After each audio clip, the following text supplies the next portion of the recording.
आपल्याला मुलगी नको म्हणून आईच्या उदरात असलेल्याच मुलीचा गळा घेतात, घोट घेतात. आईच्या उदरात असलेल्या त्या मुलीलाच मारून टाकतात, गर्भपात करतात. मुलगी नको, मुलगी नको. आहे का दादा? आज प्रत्येक नात्याला स्त्री शक्तीची गरज आहे. आज प्रत्येकाला आई पाहिजे, प्रत्येकाला बहीण पाहिजे, प्रत्येकाला पत्नी पाहिजे, प्रत्येकाला मैत्रीण पाहिजे, प्रत्येकाला आत्या पाहिजे. सगळ्या गोष्टी पाहिजे माणसाला. फक्त कलियुगातल्या काही लोकांना मुलगी नको आहे. पण मी सांगून जाईल ऐका, ज्याला देवानं मुलगी दिली ना तो माणूस भाग्यवान आहे. पहिली बेटी गहू की रोटी. पहिली मुलगी ज्याच्या घरात जन्माला आली तो माणूस भाग्यवानच झाला, तो नशीबवानच झाला. कारण मुलीच्या बापाचं किती पुण्य असतं, मायबापाचं किती पुण्य असतं. मुलीच्या एक कन्यादान केलेलं पुण्य आणि अख्खी पृथ्वी दान केलेलं पुण्य, अख्खी पृथ्वी दान केलेलं पुण्य हे एका कन्यादानामध्ये त्या मुलीच्या मायबापाला लाभतं. कोबरायचं प्रमाण आहे, साळुंकृत कन्यादान ते पृथ्वी दानाचे समान. पृथ्वी दानापेक्षा श्रेष्ठ दान त्याला कन्यादान असं म्हणतात. पण काही विचित्र लोक या कलियुगात आहेत, काही वाईट प्रवृत्तीचे लोक आहेत की आपल्याला मुलगी नको म्हणणार आहे. पण मुलगी जितकी माय बापावर प्रेम करते तितका मुलगा करत नाही. मुलगी अंतःकरणातून आईवर बापावर प्रेम करते, मुलगा करेलच का नाही सांगता येत नाही.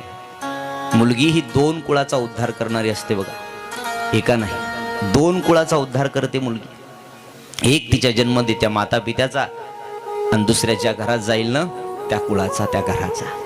म्हणून तर आमच्या इकडं असं म्हणतात, लग्न झाल्याच्या नंतर माता माऊल्या अशा मधून भांग पाडतात. मधून है जुन्यावर का, आता नवीन नाही. अशा मधून भांग पाडतात. कशा करता? दुसरी कुठली हेअरस्टाईल नाही म्हणून नाही, तर याचं धर्मशास्त्र असं आहे की तिची एक बाजू माहेरकडची असते आणि एक बाजू सासरकडची असते. तिला माहेरची ही इज्जत सांभाळायची असते आणि सासरची ही इज्जत सांभाळायची असते. मायबापाचं सुद्धा नाव गेलं नाही पाहिजे आणि ज्या घरात आलो त्या सासू सासऱ्याचं, त्या मालकाचं सुद्धा नाव गेलं नाही पाहिजे. याच्यासाठी दिवस रात्र झटणारी, तारेवरची कसरत करणारी आणि आपल्या मायबापाच्या कोळाला सुद्धा आणि सासू सासऱ्याच्या कोळाला सुद्धा डाग न लागता ती वागते, तिला मुलगी असं म्हणतात. तिला मुलगी म्हणतात. किती गोड आहे मुलगी आहे का. लेख सुखाच नंदनवन, लेख तुळस वृंदावन. लेख सुखाच नंदनवन, लेख तुळस वृंदावन. लेख टिपुराच चांदन, लेख गारव्याच चंदन. लेख टिपुराच चांदन, लेख गारव्याच चंदन. घरादाराच आसन, घरादाराच हासन. तिच घरामध्ये आसन, जणू आईचा सहवास. तीच बाजूला बसन, जणू आईचा सहवास. तीच बाजूला बसन. लेक घराच या आंगण.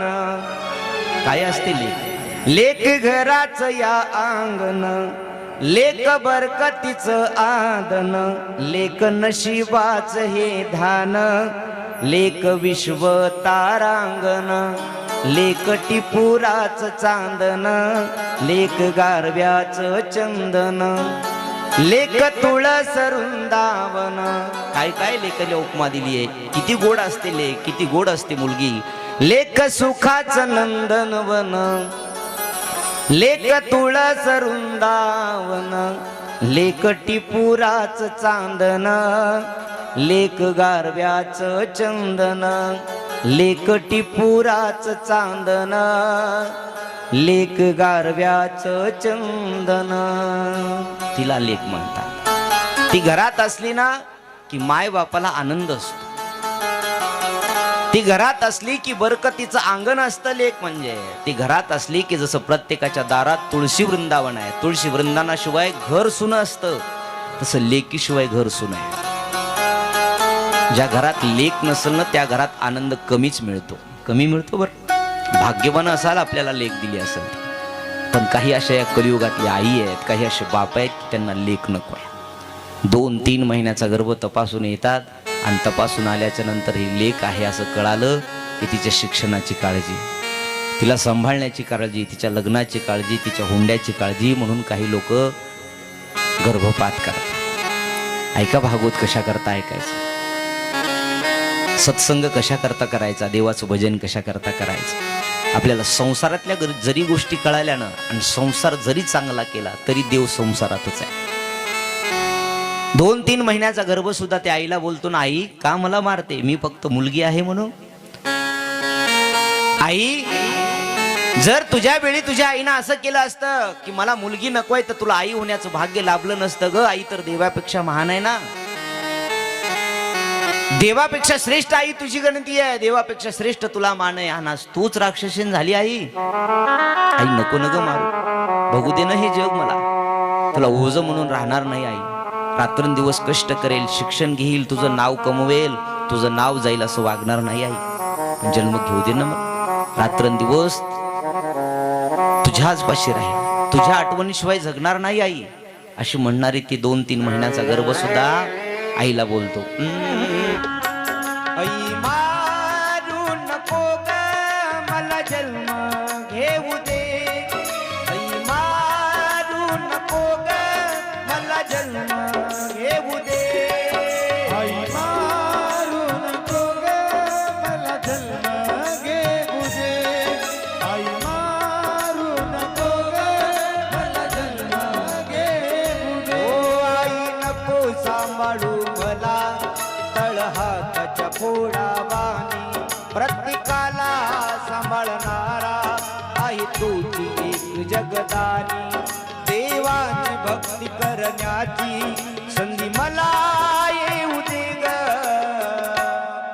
आई मारू नको ग मला जन्म घेऊ दे, आई मारू नको ग मला जन्म घेऊ दे.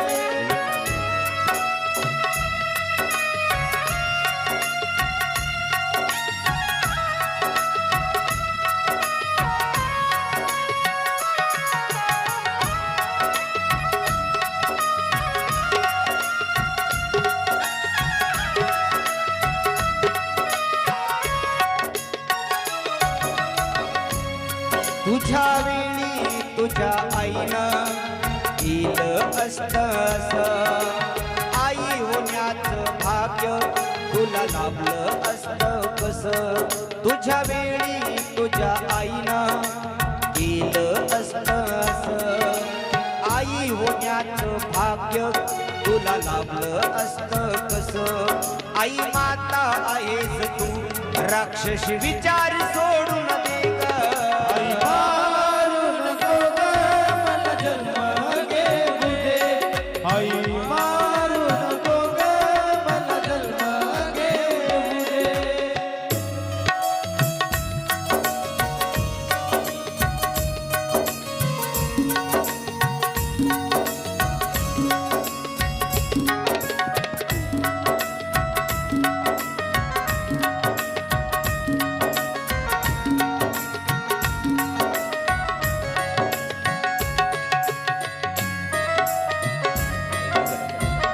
ज्या मायबापाला लेख दिली ना ती माणसं भाग्यवान आहे. जीवनात आल्यानंतर मुलीचा मात्र गर्भपात करू देऊ नका. तुमच्या डोळ्यात एकच जरी कोणी करत असेल तर त्याला समजून सांगा, बाबा लेख ही भाग्यानं मिळते रे, लेख ही नशिबानं मिळते. लेकीचं प्रेम त्यालाच कळतं ज्याला देवानं लेख दिली आहे. ज्याला मुलगी दिली ना, अभिषात एखादी वेळे मुलगा तरी मायबापाला सांभाळायचा नाही, एखादी वेळेस मुलगा तरी मायबापाला सांभाळायचा नाही गड्या.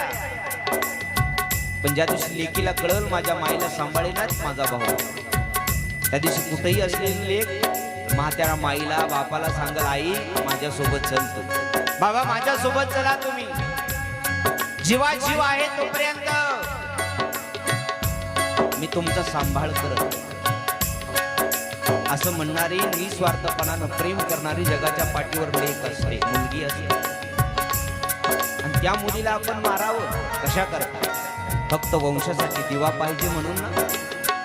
लोकाला वाटतंय आमच्या वंशाला दिवा हवाय, दिवा. पण ऐका गड्या, दिवा लावण्याकरता पंथीची गरज असते, पंथीची. ती संसारातली पंथी म्हणजे मुलगी आहे. ती मुलगी ज्याच्या दारात आली त्याच्या दारातला दिवा सुद्धा शोभून दिसतो रे. निस्ता दिवा लावता येत नाही. ती प्रार्थना करते, सांग ना आई मला कोण वाचवणार, तुझ्या विना जन्माची मला कोण घालिनार. सांग ना आई मला कोण वाचवणार, तुझ्या विना जन्माची मला कोण घालणार. सांग ना आई मला कोण वाचवणार, तुझ्या विना जन्माची मला कोण घालिनार. सांग ना आई मला कोण वाचवणार, तुझ्या विना जन्माची मला कोण घालणार. लहानशी मुलगी सुद्धा मायबापाला म्हणते, सांग ना आई मला कोण वाचवणार, तुझ्या विना जन्मासी मला कोण घालणार. आई, तू जर मला मारायला लागलीस तर जगात स्त्री शक्तीच राहणार नाही. आजची प्रत्येक जिल्ह्यात समस्या आहे, प्रत्येक गावात समस्या आहे. कशाची? मुली नाहीत याची ना. प्रत्येकाला वाटतंय मुली खूप कमी झाल्या, पुन्हा केल्यावर कमी. आपल्यातल्याच काही कंस प्रवृत्तीचे लोक आहेत, त्या लोकांनीच या मुलीला गर्भात मारून टाकलं. कशासाठी? फक्त वंशाला दिवा आहे म्हणून, दिवा पाहिजे म्हणून.